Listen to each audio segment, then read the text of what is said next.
ассалому алайкум бинандагони гиромӣ. нашри навбатии барномаи иттилоотии ахборро аз телевизиони тоҷикистон манзури шумо мегардонем. дар студия бо шумо Марҷона Шарипова. имрӯз асосгузори сулҳу ваҳдати миллӣ пешвои миллат президенти ҷумҳурии тоҷикистон муҳтарам Эмомалӣ Раҳмон ба сарвазири ҷумҳурии Ҳиндустон муҳтарам Нарендра Моди бариқаи табрикӣ ирсол намуданд, ки дар он омадааст. ҷаноби олӣ, бо камоли сарфарозӣ шуморо ба муносибати интихоботи муваффақи сартосарии парлумонӣ дар кишвар ва аз нав интихоб гардиданатон ба маснади олии сарвазири ҷумҳурии Ҳиндустон сидқан табрику таҳният мегӯям. натиҷаҳои ин чорабинии муҳими сиёсӣ боз як нишонаи равшани ба таври васеъ дастгирӣ ёфтани сиёсати давлатии шумо аз ҷониби ҷомеаи Ҳиндустон мебошад, ки асосан ба татбиқи пайвастаи ҳадафҳои наҷибонаи расидани кишваратон ба мақоми пешоҳангӣ дар самти рушди устувори иқтисодиву иҷтимоӣ нигаронида шудааст. он ҳам боиси таҳсин аст, ки ҷумҳурии Ҳиндустон таҳти роҳбарии шумо мақому манзалати худро дар арсаи байналмилалӣ пайгирона таҳким бахшида, имрӯзҳо дар ҳалли масъалаҳои умдаи глобалӣ нақши бориз дорад. итминон дорам, ки мо дар оянда низ бо талошҳои муштарак робитаҳои дӯстӣ ва ҳамкории гуногун арсаи Тоҷикистону Ҳиндустонро дар асоси усулҳои ҳусни тафоҳум, эътимод ва эҳтироми ҳамдигарӣ густариш дода, мутобиқ ба манфиатҳои аслии мардумонамон бо мазмуну муҳтавои нави амалӣ боз ҳам ғанӣ хоҳем гардонид. ба манзури пешбурди шарикии кишварҳоямон дар ҳамаи соҳаҳои мавриди таваҷҷуҳи тарафайн омодагии ин ҷонибро ҷиҳати идомаи муколамаи созандаи байнидавлатии ҷонибҳо дар ҳамаи сатҳҳо иброз менамоям. ба шумо ҷаноби олӣ саломатии бардавому саодатмандӣ ва комёбиҳои навин, ба мардуми дӯсти Ҳиндустон сулҳу суботи пойдор ва рифоҳу шукуфоии рӯзафзун орзумандам. 10 июн таҳти раёсати асосгузори сулҳу ваҳдати миллӣ пешвои миллат президенти ҷумҳурии Тоҷикистон раиси шӯрои миллии рушд муҳтарам Эмомалӣ Раҳмон бо мақсади натиҷагирӣ аз рафти татбиқи фосилавии стратегияи миллии рушди ҷумҳурии Тоҷикистон барои давраи то соли 2030 муайян кардани афзалиятҳои минбаъдаи рушд ва ҷалби таваҷҷуҳи шарикони рушд ҷиҳати зиёд намудани маблағҳо барои татбиқи ҳадафу афзалиятҳои стратегии кишвар ҷаласаи шӯрои миллии рушд баргузор гардид. гузориш дар ин хусус. 10 июн таҳти раёсати асосгузори сулҳу ваҳдати миллӣ пешвои миллат президенти ҷумҳурии Тоҷикистон раиси шӯрои миллии рушд муҳтарам Эмомалӣ Раҳмон ҷаласаи шӯрои миллии рушд баргузор гардид. дар ҷаласа аъзои шӯрои миллии рушд, роҳбарону намояндагони созмонҳои байналмилалӣ ва дигар шарикони рушд, роҳбарони вазорату идораҳои дахлдори кишвар иштирок намуданд. мақсади баргузории чорабинии натиҷагирӣ аз рафти татбиқи фосилавии стратегияи миллии рушди ҷумҳурии Тоҷикистон барои давраи то соли 2030 муайян кардани афзалиятҳои минбаъдаи рушд ва ҷалби таваҷҷуҳи шарикони рушд ҷиҳати зиёд намудани маблағҳо барои татбиқи ҳадафу афзалиятҳои стратегии кишвар мебошад. ҷаласаро бо сухани муқаддимавии президенти ҷумҳурии Тоҷикистон муҳтарам Эмомалӣ Раҳмон ифтитоҳ бахшиданд.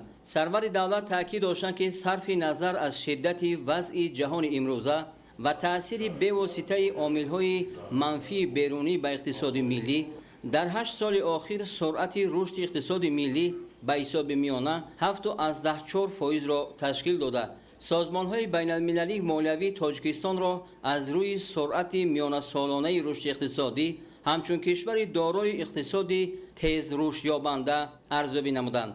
президенти кишвар иброз доштанд, ки ҳаҷми маҷмӯи маҳсулоти дохилӣ дар ин давра 2.6 баробар ва ба ҳар нафар аҳолӣ 2.3 баробар, даромадҳои пулии аҳолӣ 4.4 баробар, музди миёнаи меҳнат беш аз 2 баробар, андозаи нафақаи ниҳоӣ 1.9 баробар ва шумораи соҳибкорон 1.6 баробар афзоиш ёфта ба беҳтар гардидани сатҳи зиндагии мардум мусоидат намуд. дар натиҷаи андешидани тадбирҳои саривақтии ҳукумати кишвар сатҳи камбизоатӣ аз 31.3% соли 2015 то 21.2% дар соли 2023 коҳиш ёфта. Тоҷикистон тибқи арзёбии Бонки Умумии Ҷаҳонӣ аз рӯи суръати коҳиш додани сатҳи камбизоатӣ ба қатори 10 кишвари пешсафи ҷаҳонӣ ворид гардид. дар идомаи суханронӣ пешвои миллат муҳтарам Эмомалӣ Раҳмон изҳор доштанд, ки Тоҷикистон дар татбиқи ҳадафҳои рушди устувор низ ба дастовардҳои назаррас ноил гардида, тибқи арзёбиҳо дар маҷмӯъ 70% ин ҳадафҳо ва баъзе нишондиҳандаҳои онҳоро беш аз 90% иҷро намудааст. سپس در جلسه شورای ملی رشد نزد پرزیدنت جمهوری تاجیکستان وزیر رشد اقتصاد و سودا کاتب مسئول شورا ذوقی‌زاده ذوقی امین باید بر رفت تطبیق فاصلوی استراتژی ملی رشد جمهوری تاجیکستان برای دوره تا سال 2030 طبق راهنما گزارش داد. اینچنین در جلسه پرزیدنت بانک اسلامی رشد دکتر محمد الجسر، معاون دبیر کلی سازمان ملل متحد و کاتب اجرایی کمیسیون اقتصادی و اجتماعی برای منطقه آسیا و اقیانوس آرام ارمیدا سالسیا علی شخبانه، دیرکتور به مسائل گلوبالی آب در بانک جهانی سراج کمر، دیرکتور گنرالی بانک آسیایی رشد برای منطقه آسیای مرکزی و غربی یوگنی ژوکوف برآمد نموده آمادگی شریکان رشد را جهت دستگیری هدف و افضلیت‌ها و تشبس‌های سازنده حکومت جمهوری تاجیکستان بیان کردند. همزمان معروضه رئیس شورای هماهنگسازی شریکان رشد راهبر نمایندگی گروه بانک جهانی اوزان سویملی دایر به سهم شریکان رشد و هدف و افضلیت‌های ملی شنیده شد. پرزیدنت جمهوری تاجیکستان رئیس شورای ملی رشد محترم امامعلی رحمان از شریکان رشد دعوت نمودند که در شرایط خیلی حساس و زود تغییر یابنده اقتصادی گلوبالی برای تطبیق روزنامه جهانی اوید به رشد استوار سهم خود را بهره عملی گردانیدن افضلیت‌های منبعث رشد تاجیکستان بیشتر نمایند. پرزیدنت کشور محترم امامعلی رحمان جلسه را جنببست نموده وابسته به تهیه لایحه سندهای دخلدار جهت تجدید نظر استراتژی ملی رشد برای دوره تا سال 2030 با نظرداشت هدفهای رشد استوار، نظامنامه شورای ملی رشد، آماده نمودن شرح فاصلوی تطبیق برنامه میانه مهلت رشد جمهوری تاجیکستان برای سالهای 2021-2025 گذاشتن زمینه به تهیه برنامه میانه مهلت رشد جمهوری تاجیکستان برای سالهای 2026-2030 با وزارات و اداره‌ها و مسئولین مقامات دولتی دستور و سپارش‌ها و به شریکان رشد جهت گسترش همکاری برای تطبیق هدف و افضلیت‌های استراتژی کشور توصیه‌های دخلدار دادند. Только что мы участвовали в встрече Совета по национальному развитию под председательством президента, и мы обсудили много хороших планов на будущее. Основные моменты, которые были обсуждены, это то, что привело нас до этого момента, не приведет нас к будущему. То есть нужно что-то делать по-новому, нужно придумывать новые инициативы, новые планы по развитию частного сектора, по развитию зеленых финансов, по развитию зеленой экономики и обеспечить, чтобы никто не остался позади, то есть чтобы каждый житель Таджикистана получил пользу от экономического роста в стране. Как мы знаем, Таджикистан 93% горная страна, но основной ресурс, которым владеет Таджикистан, это вода. Вода нужна для того, чтобы ее пить, она важна для орошения полей, для сельского хозяйства и также для выработки гидроэлектроэнергии. И вода – это часть будущего развития страны для создания зеленых рабочих мест и зеленого развития страны. دهم ایون اساسگذاری صلح و وحدت ملی پیشوای ملت پرزیدنت جمهوری تاجیکستان محترم امامعلی رحمان در حوزه کنفرانس سوم بین‌المللی اوید به 10 ساله بین‌المللی عمل آب برای رشد استوار سالهای 2018-2028 پرزیدنت گروه بانک اسلامی رشد دکتر محمد سلیمان الجسیر را به حضور پذیرفتند. در رفت ملاقات مسائل همکاری تاجیکستان و گروه بانک اسلامی رشد بررسی گردید. تاجیکستان بانک اسلامی رشد را یکی از شریکان مهم خود می‌داند و ما از همکاری سودمند با آن قناعتمندیم. اظهار داشتند سرور دولت محترم امامعلی رحمان. تاکید گردید که بانک اسلامی رشد جهت تطبیق لایحه‌های افضلیت‌ناک در تاجیکستان تا امروز در حجم 916 میلیون دلار مبلغ گذاری نموده است. حالا از جانب بانک در حجم 237 میلیون دلار 7 لایحه سرمایه‌گذاری در ساحه‌های انرژتیک، نقلیات، آبیاری، معارف و تندرستی مبلغ گذاری می‌شود. جانب‌ها ضمن صحبت مسائل گسترش مناسبت‌های همکاری در ساحه‌های انرژتیک، صنعت و کشاورزی، نقلیات، تشکیل مرکزهای لوجستیکی، رشد سیاحی، بانکداری، کاهش دادن تاثیر عامل‌های بیرونی بر اقتصاد تاجیکستان و ادامه اصلاحات را محاکمه کردند. در این رابطه سرور دولتی ما با راهبری ҳайати бонк барои иқдомот ҷиҳати маблағгузории татбиқи лоиҳаи сохтмони нерӯгоҳи барқи оби Роғун изҳори сипос намуданд. Дар рафти мулоқот алоқамандии Тоҷикистон ба идомаи ҳамкориҳо бо бонк дар доираи стратегияи ҳамкории дуҷониба барои солҳои 2023-2026 созишнома бо Корпоратсияи байналмилалии исломии маблағгузории савдо ва барномаи дастгирии стратегияи миллии рушди маориф таъкид гардид. Дар шароити имрӯзаи тағйирёбии иқлим истифода аз энергияи сабз, рушди иқтисодии сабз, рақамикунонӣ ва ҷорӣ намудани технологияҳои сабз дар соҳаҳои гуногуни иқтисод зарур шумурда шуд. Дар рафти мулоқот ҷонибҳо ҳамчунин оид ба дигар масъалаҳои мавриди таваҷҷӯҳ табодули андеша намуданд. баъд аз мулоқот бо асосгузори сулҳу ваҳдати миллӣ пешвои миллат президенти ҷумҳурии Тоҷикистон муҳтарам Эмомалӣ Раҳмон, президенти гурӯҳи Бонки Исломии рушд доктор Муҳаммад Сулаймон Ал-Ҷасир андешаҳояшро дар ҳузури хабарнигорон чунин баён кард. I have just had a great meeting with His Excellency the President.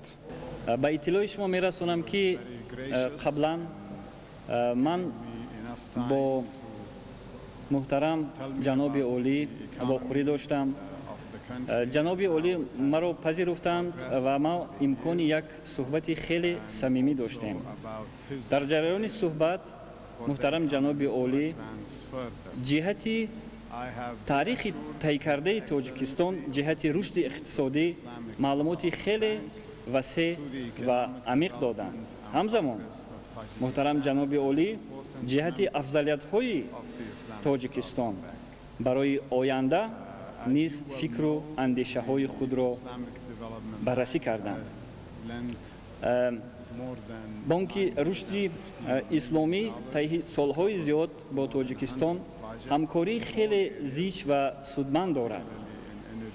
ин ҳамкориҳо бештар аз 900 миллион доллари амрикоро дар бар гирифта бештар аз 100 лоиҳа татбиқ гаштааст дар Тоҷикистон ва мо аз ин ҳамкориҳо хеле қаноатманд мебошем.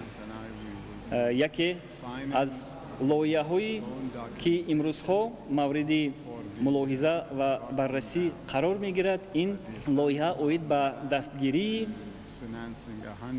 Роғун мебошад. дар доираи ин ҳамкориҳо аз ҷониби фонди рушди араб 400 миллион доллари дигар низ сафарбар карда мешавад. маблағҳое ки сафарбар карда шуданд соҳаҳои энергетика, нақлиёт, маориф ва дигар самтҳои муҳими рушди Тоҷикистонро дар бар гирифта буданд. мо итминон дорем ки ин ҳамкориҳои судманд васеъ ёфта ва ҳамчун як даъват барои дигар алоқамандон, барои дигар маблағгузорон хизмат мерасонад. 10 июн дар қасри миллат асосгузори сулҳу ваҳдати миллӣ пешвои миллат президенти ҷумҳурии Тоҷикистон муҳтарам Эмомалӣ Раҳмон дар ҳушияи конфронси сеюми байналмилалӣ оид ба 10-солаи байналмилалии амал об барои рушди устувор солҳои 2018-2028 узви президиуми Босния ва Ҳерсеговина хонум Желка Свияновичро ба ҳузур пазируфтанд. ташрифи шумо ва ҳайати ҳамроҳонатонро ба Тоҷикистон боз як далили дастгириҳои доимии давлати шумо аз ташаббусҳои ҷаҳонии Тоҷикистон дар соҳаи обу иқлим арзёбӣ менамоям. изҳор доштанд дар оғози мулоқот президенти кишвар муҳтарам Эмомалӣ Раҳмон. ҷонибҳо зимни мулоқот масоили тағйирёбии иқлим, ташаббусҳои байналмилалии Тоҷикистон оид ба ҳалли масоили об ва дигар мушкилоти глобалии сайёраро баррасӣ намуданд. изҳори итминон карда шуд ки мулоқоти имрӯза ба рушду таҳкими муносибатҳои дӯстӣ ва ҳамкории судманди кишварҳо такони тоза хоҳад бахшид. дар мулоқот ҳамчунин масоили густариш додани ҳамкорӣ дар соҳаҳои иқтисоду тиҷорат, сармоягузорӣ, энергетика, маориф, фарҳанг ва сайёҳӣ муҳокима гардид. ҷонибҳо аз сатҳи ҳамкории кишварҳо дар доираи созмонҳои байналмилалӣ ва минтақавӣ аз ҷумла Созмони Милали Муттаҳид изҳори қаноатмандӣ карда, идома ва таҳкими мебаъдаи ин равандро муҳим донистанд. 10 июн асосгузори сулҳу ваҳдати миллӣ пешвои миллат президенти ҷумҳурии Тоҷикистон муҳтарам Эмомалӣ Раҳмон дар ҳушияи конфронси сеюми байналмилалӣ оид ба 10-солаи байналмилалии амал об барои рушди устувор солҳои 2018-2028 муовини президенти ҷумҳурии Замбия хонум Мутале Наулмангоро ба ҳузур пазируфтанд. ҷумҳурии Замбия яке аз аввалин кишварҳое буд ки ташаббуси навбатии Тоҷикистонро дар соҳаи об, яъне эълон кардани 10-солаи об барои рушди устуворро дар Созмони Милали Муттаҳид дастгирӣ намуд. мо аз ин иқдоми кишвари шумо сипосгузорем, изҳор доштанд президенти кишвар муҳтарам Эмомалӣ Раҳмон. ҷонибҳо аз сатҳи робитаҳои имрӯзаи сиёсӣ миёни ҷумҳурии Тоҷикистон ва ҷумҳурии Замбия ва ҳамкорӣ дар доираи сохторҳои байналмилалӣ махсус Созмони Милали Муттаҳид ва ниҳодҳои он изҳори қаноатмандӣ намуданд. Барои рушди муносибатҳои дуҷониба мувофиқи мақсад дониста шуд, ки масъалаҳои таъсиси комиссияи муштараки байни ҳукуматӣ оид ба ҳамкории иқтисодӣ, тиҷоратӣ, илмӣ ва фарҳангӣ, ҳамчунин роҳандозии робитаҳои палатаҳои савдо ва саноати ду кишвар ба баррасӣ гирифта шаванд. рушди робитаҳои байни парлумонии ду кишвар аз ҷумла таъсис додани гурӯҳҳои дӯстии парлумонӣ барои тавсеяи ҳамкории гуногунҷанба амри муҳим дониста шуд. ҳамкорӣ дар соҳаи кишоварзӣ, истихроҷу коркарди маъдан ва табодули таҷриба дар ин соҳаҳо, инчунин роҳандозии равобити фарҳангӣ ва ҳамкорӣ дар соҳаҳои илму маориф, истифодаи зарфиятҳои фаровони сайёҳии Тоҷикистон аз самтҳои ояндадори муносибатҳо номида шуданд. дар ҳафти мулоқот ҷонибҳо масоили мубориза бар зидди таҳдиду хатарҳои ҷаҳонии муосирро муҳокима намуданд. дар доираи раванди оби душанбе дар кӯхи Наврӯз форуми байналмилалии занон ва об баргузор гардид, ки муҳимтарин масъалаҳоро марбут ба дастрасӣ ба оби ошомиданӣ ва сарфакорона истифода намудани он матраҳ кард. таваҷҷӯҳ намоед ба гузориши навбатӣ. пойтахти мамлакат шаҳри Душанбе мизбони конференсияи байналмилалии сатҳи баланд мебошад ва имрӯз дар кӯхи Наврӯз форуми занон ва об баргузор гардид, ки дар он намояндагони 27 давлати дунё иштирок намуданд ва мақсад аз баргузории форуми мазкур ин таъсис додани платформаи байналмилалӣ барои баррасии нақши муҳими занон дар идоракунии захираҳои обӣ ва таъмини баробарии гендерӣ дар соҳаи муносибатҳои баҳрӣ низ дар ин конфронс баррасӣ гардид.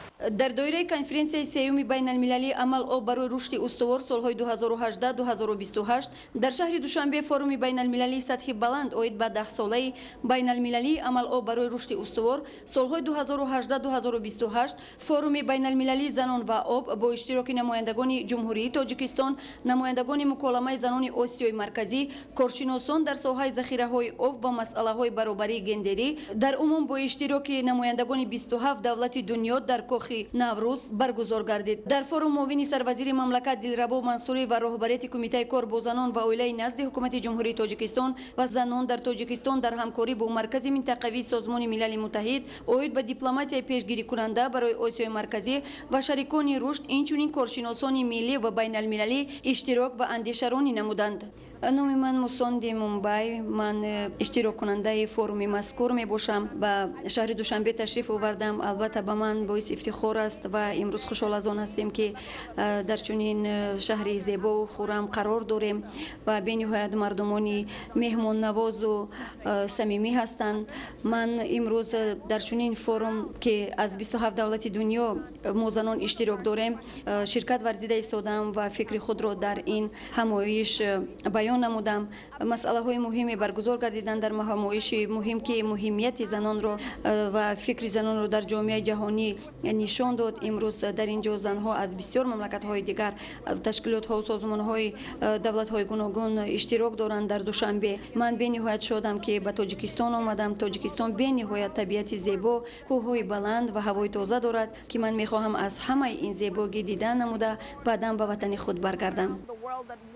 Соловьева Айгуль Сагрибековна, председатель Ассоциации экологических организаций Казахстана. Но в первую очередь хочу выразить огромную благодарность за проведение столь важного международного форума по водным ресурсам. Таджикистан находится в Центральной Азии, и здесь проблема ледников, о которых указал президент Таджикистана на Генеральной Ассамблее ООН, получила поддержку практически всех членов ООН. Мы должны очень четко продумать о том, какие социальные нормы, как женщины будут участвовать в сельском хозяйстве. Таджикистан прекрасно подготовился к этому форуму. Здесь есть прямо площадки, которые вызывают огромный интерес, и даже не знаешь, на какую лучше пойти. Я выбрала женский форум. ҳамчунин дар кори форум доираи васеъи намояндагони ташкилотҳои байналмилалӣ ва ҷамъиятӣ, коршиносони соҳаҳои гуногун, олимон, роҳбарон ва намояндагони сохторҳои давлатӣ, фаъолон ва шарикони рушд, сармоягузорон ва дигар ҷонибҳои манфиатдор, ки фаъолияти онҳо ба ҷанбаҳо ва равандҳои гендерӣ равона гардидааст, иштирок намуданд. зан офарандаи ҳаёт аст, зан созандаи зиндагист ва ҳифзкунандаи оила аст ва ҳамчунин дар айни замон иштироки мо дар чунин чорабинии сатҳи баланд ва баёнкунандаи барои мо заминаи мусоид фароҳам меорад ки фикри худро баён намоем.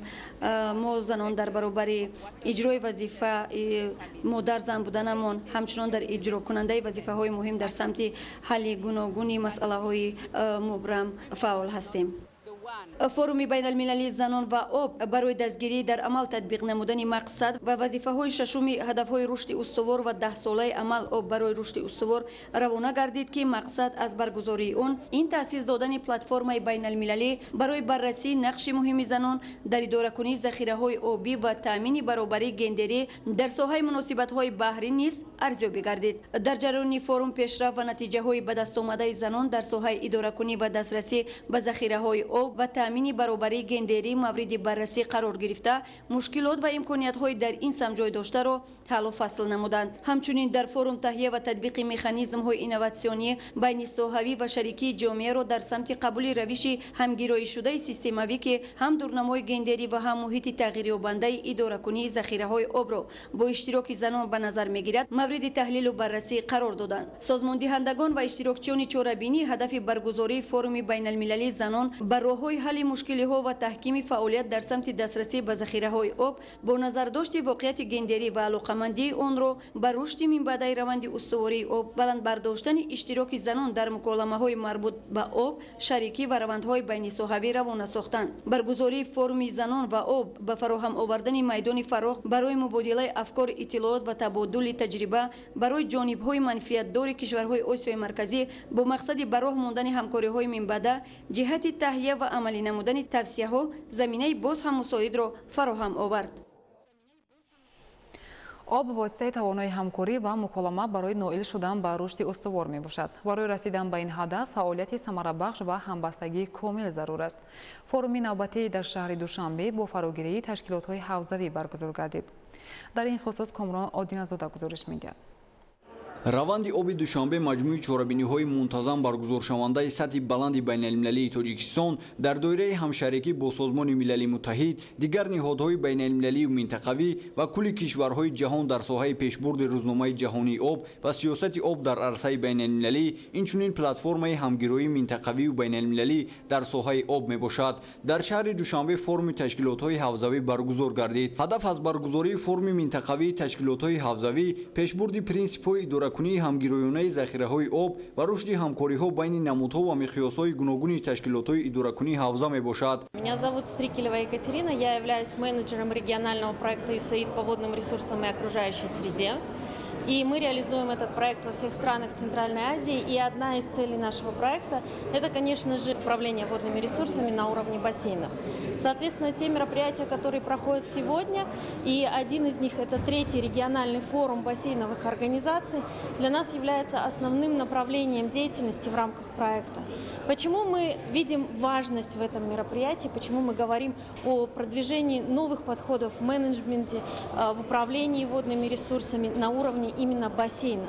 Вы знаете, что вода не имеет границ, и, соответственно, мы всегда должны рассматривать воду с точки зрения общего бассейна. Соответственно, те организации, которые занимаются управлением на местах на уровне бассейнов, являются основными двигателями прогресса в управлении водными ресурсами. И от их деятельности будет зависеть, насколько каждый из нас будет иметь доступ к водным ресурсам, насколько мы сможем развивать наше сельское хозяйство, как мы сможем развивать нашу промышленность. Обмен опытом, обмен знаниями, обмен лучшими практиками – это то, что позволит нашим бассейновым организациям дальше развиваться и дальше применять инновационные подходы. форум платформаи нодири минтақавиро фароҳам меорад ки дар сохторҳои идоракунии ҳавзаҳо, шӯроҳо ва ташкилотҳои давлатӣ метавонанд мубодилаи таҷриба ва дастаҷамона қадамҳо ва самтҳоро барои таҳкими идоракунии ҳавзаҳо дар минтақа муайян намоянд. об воситаи тавоноӣ, ҳамкорӣ ва муколама барои ноил шудан ба рушди устувор ва суботи комили ҷомеа мебошад. ҳанӯз ҳам фаъолияти самарабахш, ҳамаҷониба ва мутобиқшуда зарур аст ки бо иродаи қавии сиёсӣ дастгирӣ карда шавад. мақсади баргузории форумҳо барои об ин муттаҳид намудани давлатҳо ва ташкилотҳое ки вобаста ба об амал мекунанд ва ҳал намудани масъалаҳои муҳим норасои об ки имрӯз ҷомеаи ҷаҳонро фаро гирифтааст. мо дар ин ҷо масъалаи сарфакоронаи истифода бурдани захираҳои обиро мавриди баррасӣ қарор додем, чунки имрӯз тамоми дунёро хатари норасоии об ва обшавии пиряхҳо фаро гирифтааст. мо намояндагони ташкилоти Германия аз чунин ҳамкориҳо хушҳол ҳастем, ки барои беҳбудии ҷомеа равона карда шудааст. баргузории ин ҳамоиш як такони ҷиддие мебошад дар ҳамкорӣ миёни мамлакатҳои Осиёи Миёна. ин раванд бояд тамоми ҷонибҳои манфиатдор аз ҷумла ҳукуматҳо, созмонҳои байналмилалӣ, ҷомеаи шаҳрвандӣ, бахши хусусӣ ва гурӯҳҳои фаъоли дигари ҷомеаро дар бар гирад. дар баробари ин ба шароити зиндагии табақаҳои камбизоат ва осебпазири аҳолӣ таваҷҷӯҳи хоса зоҳир гардида, ҳеҷ кас бояд аз ин раванд дар канор намонад ва ин раванд бояд фароумумӣ бошад, ки ин принсипи асосии шакли муосири дипломатияи об мебошад. бинандагони гиромӣ, бо расидани иттилои тоза шуморо ҳамкоронамон дар нашрҳои минбаъдаи ахбор ошно хоҳанд кард. саломат бошед.